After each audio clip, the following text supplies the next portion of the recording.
పనిచేసే వాళ్లకు హక్కులు ఉంటే వాళ్ళకు వేతన కూడా న్యాయబద్ధమైనటువంటి వేతనం ఇవ్వాలని చెప్పుకున్నారంటే ఇంత పెద్ద పోరాటాల చరిత్ర, త్యాగాల చరిత్ర దాని వెనకాల ఉంది.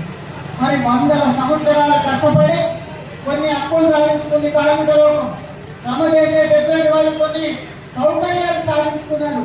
కానీ వాళ్ళ దురదృష్టవశాత్తు 139 సంవత్సరాల కింద ఏ కార్మిక వర్గం అయితే 8 గంటల పనిదినం కావాలని చెప్పి కొట్లాడిందో 139 సంవత్సరాల తర్వాత నరేంద్ర మోడీ 8 గంటలు కాదు మీరు 10 గంటలు పని చేయాలని చెప్తున్నాడు. అమిత్ షా చెప్తున్నాడు 10 గంటలు తక్కువ పని చేయకు అని చెప్పి. పెద్ద పెద్ద కార్పొరేట్ కంపెనీల సీఈఓలు చెప్తున్నారు 12 గంటలు పని చేయాలని చెప్పి. 3 మనుషులు పనిచేసే పనిని ఇద్దరే చేయాలి, ఇద్దరి ద్వారానే మేము పని చేయించుకుంటామని చెప్పి ఈరోజు పెద్ద పెద్ద పౌరజాతి సంస్థల సీఈఓలు చెప్తున్నటువంటి ఒక పరిస్థితి.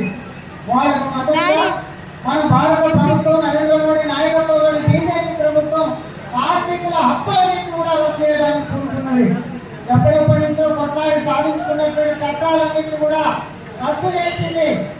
ఏదో వివిధ రాష్ట్రాల్లో ఎన్నికలు ఉన్నాయి కాబట్టి కొంచెం వెనక ముందు ఆగింది. కానీ ఆ ఎన్నికలు అయిపోతే దేశంలో వాళ్ళ నాయకత్వంలో ఉన్నటువంటి రాష్ట్ర ప్రభుత్వాలన్నీ కూడా మెజారిటీ రాష్ట్ర ప్రభుత్వాలను ఆమోదం తెలిపితే రేపటి నుంచే 4 కోట్ల అమల్లోకి వస్తాయి. కష్టపడి సాధించి కొట్లాడి సాధించుకున్నటువంటి హక్కులన్నీ కూడా హరించి వేయబడే ఒక దుర్మార్గమైనటువంటి పరిపాలన ఈ దేశంలో కొనసాగుతుంది. అందుకే మనం కొట్లాడి